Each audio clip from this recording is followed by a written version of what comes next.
السلام علیکم ورحمۃ اللہ وبرکاتہ۔ حیا کا مفہوم اور تغاضے۔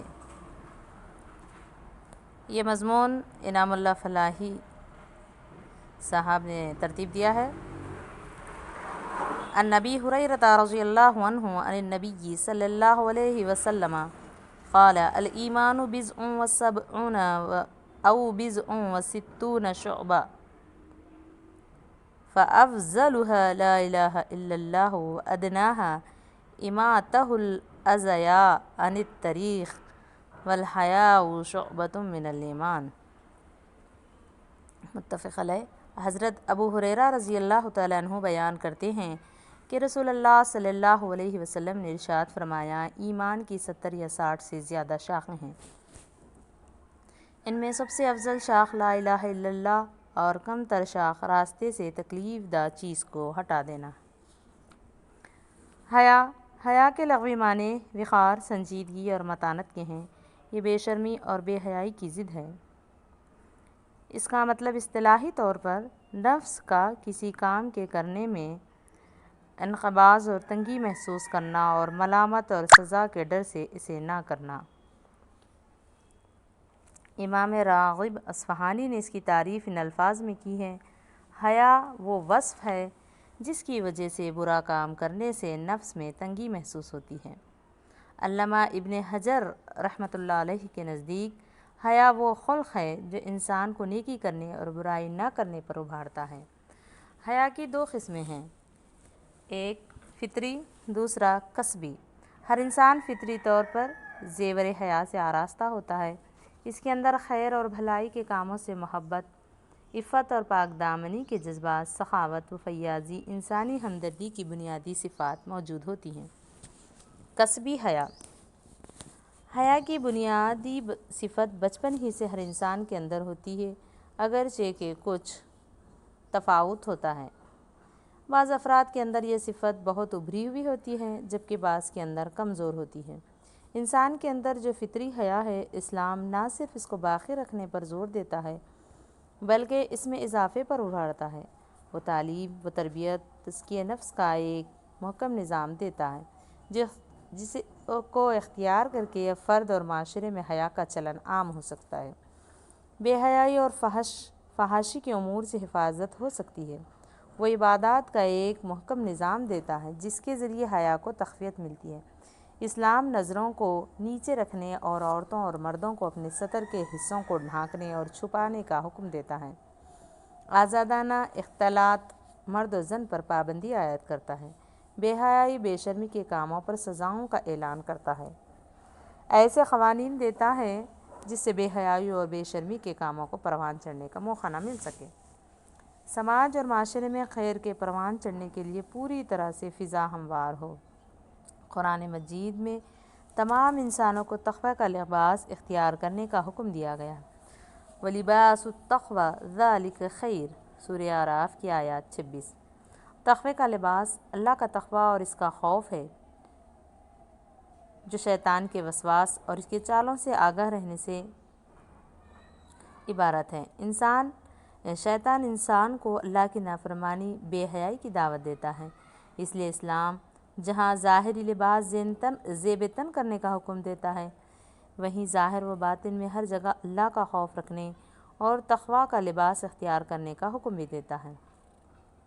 تقوی کے لباس کی تشریح یہ ہے کہ حضرت یوسف علیہ السلام کو جب عزیز مصر کی بیوی نے بھی برائی کی طرف دعوت دی تو انہوں نے کہا، معاذ اللہ، میں اللہ کی پناہ چاہتا ہوں۔ یہ ہے لباس التقویٰ۔ جس طرح ظاہری لباس انسان کے لیے حفاظت اور ڈھال کا کام کرتا ہے، اسی طرح تقوی کا لباس بھی انسان کو ہلاکتوں اور گناہوں سے بچاتا ہے۔ اسلام نے جہاں ظاہری لباس سے ستر پوشی کا حکم دیا ہے، وہیں تقوی کا لباس اختیار کر کے بے حیائی اور بے شرمی کے کاموں اور باتوں سے بچنے کی تلقین کی ہے۔ اللہ تعالیٰ نے انسان کے اندر خیر و شر، بھلائی برائی دونوں طرح کے جذبات رکھے ہیں۔ فَأَلْهَمَهَا فُجُورَهَا وَتَقْوَاهَا، سورۃ الشمس کی آیت 8۔ پھر اس پر اس کی بدی اور پرہیزگاری الہام کر دی، یعنی نیکی اور بدی دونوں کے رجحانات اور میلانات رکھ دیے ہیں۔ جس شخص کے اندر جو جذبہ اور رنگ غالب آ جاتا ہے، اس کا اثر اور رنگ اس کی شخصیت پر نمایاں طور پر دیکھا جا سکتا ہے۔ حیا بھلائی اور خیر کے جذبے کا اظہار ہے۔ یہ ایک ایسی صفت ہے جس سے متصف ہونے پر انسان کا میلان خیر اور معروف کے کاموں کی طرف ہوتا ہے اور برے کاموں اور منکرات سے اسے نفرت ہو جاتی ہے۔ رسول اللہ صلی اللہ علیہ وسلم نے ارشاد فرمایا، الحیاء لا یاتی الا بخیر، حیا سے خیر کی ہی امید ہوتی ہے۔ دوسرے حدیث کے الفاظ میں ہیں، الحیاء خیر کلہ، حیا پوری کی پوری بھلائی اور خیر ہے۔ حدیث میں ایمان کے 70 سے زیادہ شعبوں کا بیان ہے، لیکن رسول اللہ صلی اللہ علیہ وسلم نے ان شعبوں کی تفصیل میں اعلیٰ اور ادنیٰ کو چھوڑ کر صرف حیا کا ذکر کیا ہے۔ فرمایا کہ حیا ایمان کا حصہ ہے۔ یہ اس بات کی دلیل ہے کہ حیا انسان کو ان 70 سے زائد شعبوں کی طرف لے جائے گی۔ حیا ان تمام شعبوں کی محرک اور اصل ہے جس سے ان سب کے لیے قوت اور تقویت ملتی ہے۔ فرمایا، حدیث کا مفہوم، حیا ایمان ہے، ایمان کا جز ہے، اور ایمان جنت کی طرف سے جاتا ہے، بے حیائی جفا ہے اور جفا جہنم کا موجب ہے۔ اللہ تعالیٰ کے بے پایہ احسانات اور اس کی نعمتوں سے فائدہ اٹھا کر انسان کے اندر شکر کا جذبہ پروان چڑھتا ہے، پھر ان نعمتوں کے چھن جانے کا خوف ہوتا ہے تو اللہ کی پکڑ کا ڈر پیدا ہوتا ہے۔ شکر گزاری کا جذبہ، نعمتوں کے چھن جانے کا خوف اللہ کی معرفت اور بندگی کا محرک ثابت ہوتے ہیں۔ بندہ خود کو اللہ کی بندگی اور اس کی غلامی میں دے دیتا ہے۔ چنانچہ ایمان، خیر و بھلائی، اطاعت و فرما برداری خدا کا ہو کر رہنے کا اعلان و اعتراف ہے۔ اللہ کے ان انعامات اور احسانات کو دیکھ کر اس کی نعمتوں سے مستفید ہو کر اللہ کی نافرمانی اور ناشکری کی روش اختیار کرتے ہوئے حیا اور شرم دامنگیر ہوتی ہے۔ جس خدا نے اتنے کرم کیے، اتنے احسانات کیے، اس کی نافرمانی کرتے ہوئے انسان کا دل بیٹھتا ہے اور حیا کی وجہ سے وہ ہر طرح کی بے شرمی کی باتوں اور کاموں سے باز رہتا ہے۔ حیا خیر اور بھلائی کے کاموں کا داعی، شر و منکرات سے نفرت کا ذریعہ ہے، جس طرح ایمان ہر طرح کے خیر و بھلائی کا داعی اور برائیوں سے نفرت کا ذریعہ ہے۔